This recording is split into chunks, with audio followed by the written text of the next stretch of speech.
ठीक। अच्छा असद निज़ामी साहब, आपकी तरफ आऊंगी। व्हाट डू यू थिंक, ऐसा क्या स्कोर करना चाहिए? फवाद मुस्तफ़ा साहब ने तो अपना कमेंट दे दिया कि 170 180, but what do you think, ऐसा क्या स्कोर होना चाहिए आज पाकिस्तानी टीम का जिससे जीत मुमकिन हो सके? देखिए जी, पिछले वाले मैच से तो ज़्यादा होना चाहिए, नंबर 1।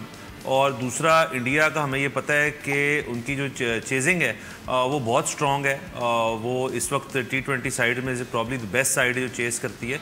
तो जितना स्कोर डालें मेरे ख्याल में कम है। ज़ाहिर है उसके अंदर पिच की एक क्या कर रही है, ड्यू फैक्टर भी है। वो अब जो ओमान वाला मैच था उनके अंदर उन्होंने बुमराह और वरुण चक्रवर्ती को नहीं खिलाया था। ज़ाहिर है उस टीम के लिए, इस मैच के लिए उनको वापस लें।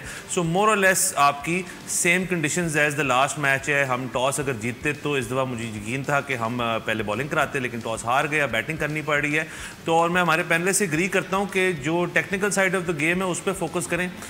दूसरा, ये इफेक्टिवली जो मैच है इसके अंदर एक अनफॉर्चुनेट बात भी है कि ये सिर्फ क्रिकेट मैच नहीं है, और इसको सिर्फ ना क्रिकेट मैच बनाना जो है वो अब इंडिया की एक बात है। जो सारा मामला जिस दिन UAE का मैच था उस दिन जो पाकिस्तान ने अपना स्टांस लिया, उसके बाद वो हम तो उसको एक विक्ट्री मानते हैं, लेकिन ये इसके इर्द गिर्द के जो बड़े अनासर पैदा हो गए हैं मैच के, no handshake, yes handshake, match referee, ICC inquiry, ये फलाना, ये एक एडिड प्रेशर डालता है दोनों साइड्स पे। लेकिन जैसे ये क्रिकेट है, पिच के ऊपर जो है वो क्रिकेट हो। सब्सक्राइब करें और बेल दबाएं ताकि कोई खबर रह न जाए।